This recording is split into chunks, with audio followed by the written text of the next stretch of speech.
This was an event dedicated to freedom of speech that was supposed to bring together members of both parties with members of the press. And in a certain way it did, because the fact that they just unified, I saw a room that was just totally unified. It was in one way very beautiful. For a moment, some thought there might be a reset. In the hours following the shooting at Saturday's White House Correspondents' Dinner, Trump struck a somewhat somber tone. But then within 24 hours, Trump reverted back to usual form, and any restraint seemed short-lived. He was back in a combative posture by Sunday. In an interview with CBS 60 Minutes, Trump repeatedly attacked the anchor Norah O'Donnell personally and the media more broadly for the act of asking straightforward questions about the shooting suspect. He writes this, quote, administration officials, they are targets. And he also wrote this: I am no longer willing to permit a pedophile, rapist, and traitor to coat my hands with his crimes. What's your reaction to that? Well, I was waiting for you to read that because I knew you would, because you're horrible people. You should be ashamed of yourself reading that. You're a disgrace. But go ahead, let's finish the interview. The other thing that he wrote in You're disgraceful. I'm not a king. What I am, if I was a king, I wouldn't be dealing with you. We have some great people in the press, some very fair people, and people that are just on my side. But for the most part, it's a very liberal or very progressive, let's use the word liberal press. You'll recall that in the days leading up to the White House Correspondents' Dinner, the reporting suggested Trump had already planned to lash out against the press. According to the Daily Beast, quote, Donald Trump will launch a revenge attack on the White House media when he confronts them in person at a Washington dinner on Saturday night, then flee before there can be revenge. The event was, of course, evacuated before any such speech could take place. In his remarks following that evacuation, Trump admitted he had planned to be inappropriate and rough. I was all set to really rip it. And I said to my people, this would be the most inappropriate speech ever made if I said one. So I'll have to save it. I don't know if I could ever be as rough as I was going to be tonight. And Trump already announcing that he wants to reschedule the event, though organizers aren't so sure that's going to be possible. Earlier today, Press Secretary Karoline Leavitt blamed Democrats and the media. This political violence stems from a systemic demonization of him and his supporters by commentators, yes, by elected members of the Democrat Party, and even some in the media. Missing from that press conference, any moment of self-reflection from the press secretary serving a president who has described political opponents as garbage, scum, demonic, animals, the enemy within, and low IQ, whose election-related conspiracy theories have led to death threats against election workers, whose administration pushed rumors that Haitians were eating cats and dogs. This as Trump is now reviving his feud with late-night host Jimmy Kimmel, calling for ABC to fire Jimmy Kimmel over a segment that aired Thursday night in which Kimmel staged a parody White House Correspondents' Dinner, roasting the president and the administration, as comedians have done at past events. Here's the portion that Trump and the First Lady seem to be referring to.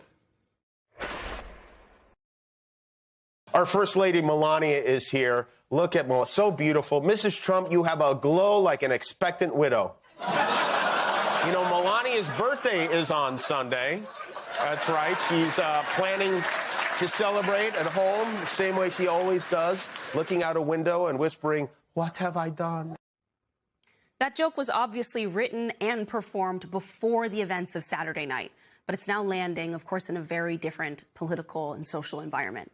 Trump calling for ABC and Disney to immediately fire Kimmel, calling the segment, quote, far beyond the pale.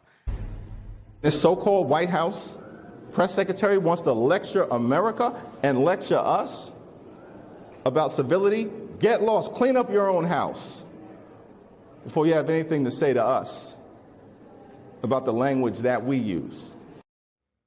That was Democratic leader Hakeem Jeffries responding to Karoline Leavitt's criticism after Saturday's shooting. And joining me now is David Folkenflik, media correspondent for NPR, and Molly Jong-Fast, contributing opinion writer with the New York Times and MS Now political analyst. It's great to have both of you guys. So, Molly, I want to start with you. You were at the dinner for part of that evening, but you weren't there when the shooting unfolded. But you have a sense of the room, the history of this event, the tension, of course, leading up to that night. When you see the president's rhetoric that we've seen, and there have been shifts in it just in the past 48 hours, what is the impression that you are left with here? Is there a serious grappling with the nature of political violence and everyone's role in it right now? Well, I think there are two problems that are separate. One is the problem of the White House Correspondents' Dinner, which is at best looks the optics on it are pretty terrible, and they always have been pretty dicey. The idea that you have members of the government and journalists and, and lobbyists and all sorts of D.C. swamp all together in a room very dressed up. And then I think it's worth realizing, we are in a very heightened moment in American political life, and people are mad. But people are mad at journalists and politicians and everyone. And so I think it's important to sort of pull back and say none of this is happening in a vacuum. And I think that the anger that the American people have towards politicians is also sort of spilling out on journalists, and why it's so important that things like the White House Correspondents' Dinner probably don't happen anymore. And that, we raise that money for those scholarships in other ways, because I think that as much, our job is to cover these people. And at this moment, it really needs to be as clean as possible. And I think that even just the mere optics of the dinner are so distracting. And I think they really undermine the fundamental premise of what we're supposed to be doing. I understand. You and I talked yesterday when I think so many people were still in shock.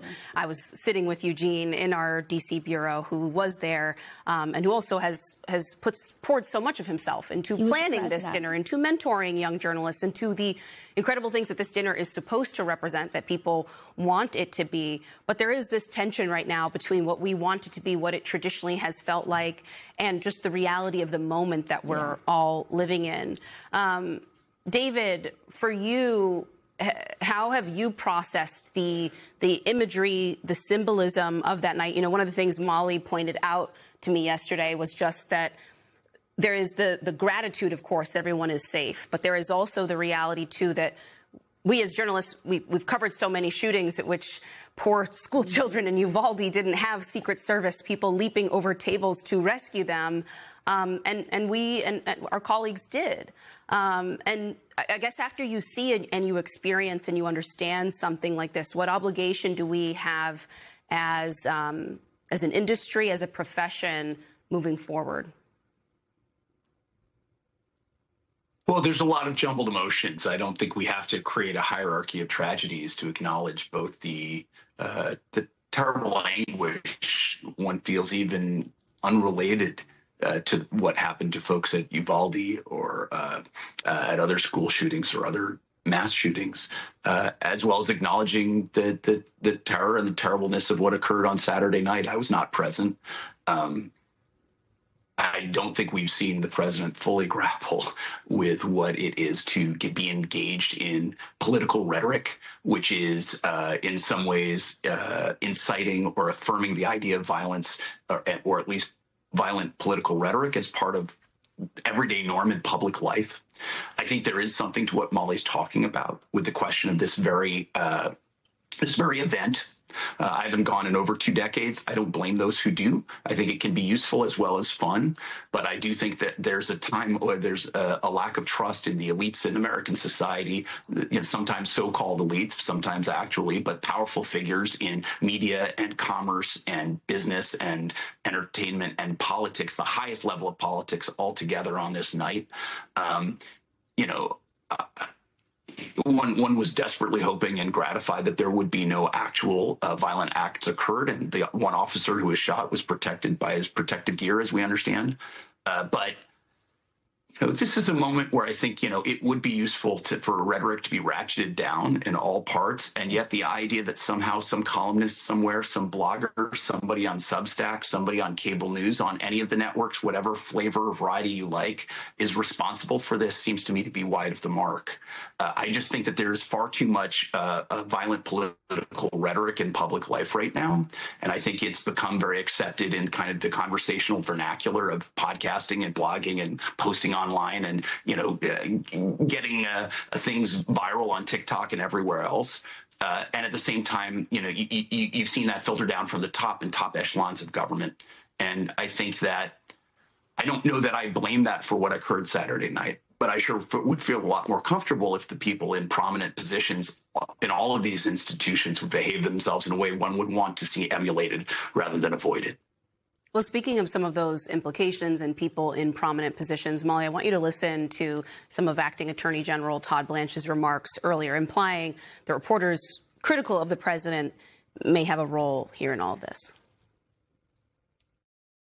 Many people in this room, if we're going to be honest about it, have done it as well. They're just as guilty as a lot of people on X. When you have reporters, when you have media just being overly critical and calling the president horrible names for no reason and without evidence, without proof, it shouldn't surprise us that this type of rhetoric takes place. Molly, are the people in that room, the reporters we know and we work with, are they just as guilty as a lot of people on X? I mean, we're at the very beginning of this investigation in the first place. I mean, there are so many problems here. I mean, one is that we do have a First Amendment, and the idea that speech is somehow violence is, pretty nutty. And remember, we're in a country that has a major mass shooting and gun problem. So, that would be where I would start if I wanted to stop violence. That seems like a very easy one. But the second thing I would say is, he is standing next to a woman who was a host on Fox News, okay? And there are numerous members in this administration who have been on Fox News.